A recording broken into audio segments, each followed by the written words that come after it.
સુરતમાં પ્રેમના નામે વિકૃત માનસિકતાનો નવો કિસ્સો સામે આવ્યો, જ્યાં એક વેપારીએ પૂર્વ પ્રેમિકા મોડેલને ટાર્ગેટ કરી બીભત્સ ફોટા વાયરલ કર્યા અને એસિડ એટેકની ધમકી આપી. પ્રેમીનો ત્રાસ અહીં સુધી સીમિત ન રહ્યો, તેણે પૂર્વ પ્રેમિકાને ટાર્ગેટ કરતી રીલ્સ બનાવી તેનું સતત શોષણ કર્યું. સુરતમાં પ્રેમના નામે વિકૃત માનસિકતાનો નવો કિસ્સો સામે આવ્યો છે, જ્યાં એક વેપારીએ પૂર્વ પ્રેમિકા મોડેલને ટાર્ગેટ કરીને બીભત્સ ફોટા વાયરલ કર્યા અને એસિડ એટેકની ધમકી આપી. પ્રેમીનો ત્રાસ અહીં સુધી જ સીમિત ન રહ્યો, તેણે પૂર્વ પ્રેમિકાને ટાર્ગેટ કરતી રીલ્સ બનાવી તેનું સતત શોષણ કર્યું. લાંબા સમયથી ચાલી આવતી હેરાનગતિમાં પીડિતાએ આજે અલથાણ પોલીસ સ્ટેશનમાં 5મી ફરિયાદ નોંધાવી છે. જોકે સુરતી વેપારીએ આક્ષેપને ફગાવ્યા છે અને કહ્યું હતું કે જે ફોટો મેં વાયરલ કર્યાનો દાવો કરવામાં આવી રહ્યો છે તે 2020થી જ ઇન્સ્ટાગ્રામ પર છે. ફક્ત પૈસા માટે મારા વિરુદ્ધ ખોટી ફરિયાદો કરવામાં આવે છે. અત્રે ઉલ્લેખનીય છે કે આરોપી મિતેશ સંપત જૈન વિરુદ્ધ અગાઉ દુષ્કર્મ, ફાયરિંગ, કાર સળગાવી અને આઈટી એક્ટ હેઠળ ફરિયાદો નોંધાઈ ચૂકી છે. પોલીસે તાજેતરની ફરિયાદના આધારે તપાસ શરૂ કરી છે, પરંતુ આરોપીની કાયદાના ડર વગરની ગુનાહિત માનસિકતા ચર્ચાનું કેન્દ્ર બની છે. પીડિતાએ ફરિયાદમાં જણાવ્યું હતું કે 19 ફેબ્રુઆરીના રોજ મિતેશે તેના ફોટા સોશિયલ મીડિયા પર શેર કર્યા. ફોટાની સાથે તેણે ધમકીભરી કેપ્શન લખી, જેમાં એસિડ એટેકનો ઉલ્લેખ હતો. વારંવારની જાનથી મારી નાખવાની ધમકીઓ અને ડિજિટલ પ્લેટફોર્મ પર થતી બદનામીથી કંટાળીને આખરે મક્કમતા બતાવી કાયદાકીય લડત આપવાનું નક્કી કર્યું છે. પોતાના ઇન્સ્ટાગ્રામ એકાઉન્ટ પર સતત ટાર્ગેટ કરતી રીલ્સ બનાવીને મૂકે છે. આ રીલ્સમાં તે મને નીચે દેખાડવા અને ડરાવવા માટેના ગંદા ઇશારાઓ તેમજ લખાણોનો ઉપયોગ કરે છે. તેમણે વધુમાં જણાવ્યું હતું કે અમારા વચ્ચે વર્ષ 2018થી પ્રેમ સંબંધ હતો. તે તોડી નાખ્યા બાદ મિતેશ અવારનવાર ફેક આઈડી બનાવી તેને અને તેના પરિવારને પરેશાન કરતો. ભૂતકાળમાં મિતેશ સામે બળાત્કારની ફરિયાદ પણ નોંધી હતી. જોકે સમાધાન બાદ આ ફરિયાદ પાછી ખેંચી લેવામાં આવી. જોકે હજુ પણ તેની વિકૃત માનસિકતામાં કોઈ સુધારો નથી આવ્યો.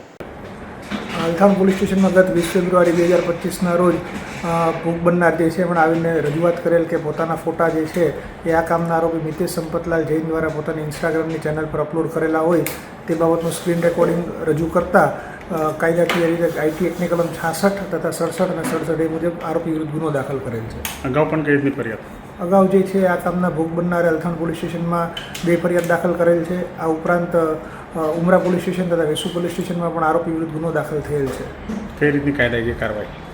આ કામે જે છે આ કામે ભોગ બનનાર દ્વારા જે વિડીયોગ્રાફિક પુરાવો આપવામાં આવેલ છે તેને પંચનામું કરી કબજે લઈ FSLમાં મોકલવામાં આવશે અને પુરાવો મળતા જે છે નામદાર કોર્ટમાં ચાર્જशीट કરવામાં.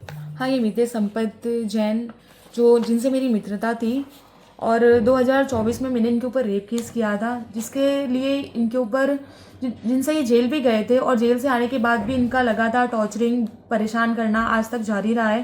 मैंने बीच में कितनी सारी कंप्लेन FIR भी की हुई है, जिससे अभी बीच में आपने सुना होगा कि उन्होंने हमारी गाड़ियाँ जला दी थी घर की, तो उसके अगेंस्ट भी हमने कंप्लेन की हुई है. अभी एक आज वापस से मैंने कंप्लेन की है, जिसमें उन्होंने अपने इंस्टाग्राम अकाउंट पे मेरे न्यूड फ़ोटोज़ वायरल किए हैं और मुझे एसिड अटैक की धमकी दी है और इस तरह से उनका परेशान करना जारी है. क्या मांगे आपकी? मेरी यही मांग है कि हमें जल्दी से जल्द न्याय दिया जाए. मेरी और मेरी फैमिली हम सब बहुत परेशान हैं. वो मुझे टॉर्चर इतना कर दिया है कि अब अगर न्याय नहीं मिला तो अब मेरे पास सुसाइड करने के अलावा और कोई रास्ता नहीं है. किस तरह से ऑडियो वायरल? हाँ, ऑडियो किस तरह से वायरल हुआ, क्या कुछ? ऑडियो में उन्होंने एक ऑडियो वायरल किया है जिसमें वो मेरी वॉइस है ही नहीं. उन्होंने वो डमी वॉइस बनाकर मुझे मतलब परेशान करने के लिए ये सारी चीज़ें वो कर रहे हैं, बदनाम करने के लिए. क्या कुछ मांगे आप? कितना परेशान कर रहे हो? उन्होंने मुझे बहुत ज़्यादा परेशान कर दिया है. मतलब मैं किस तरह से कितना परेशान हो जाऊँ और मैं खुद से सुसाइड कर लूँ, इस हद तक उन्होंने मुझे परेशान कर दिया है. એક ફરિયાદ કરેલી છે કે એના ઉપર મેં એસિડ એટેક કરવાની ટ્રાય કરું છું અને પ્લસ એના ફોટો વાયરલ કરું છું. મેં એને કોઈ બી એસિડ એટેકની ધમકી આપી નહીં. અગર એની પાસે કોઈ બી એસિડ એટેકની મેં ધમકી આપી હોય, મારી કોલ રેકોર્ડિંગ હોય યા મારા કોઈ બી મેસેજ હોય તો એ પોલીસમાં પુરાવા આપે. એની પાસે કોઈ પુરાવા છે નથી. પ્લસ એને એક મૂકેલું છે કે ભાઈ મેં એના ફોટો વાયરલ કરું છું. મેં એના કોઈ બી ફોટો વાયરલ કર્યા નથી.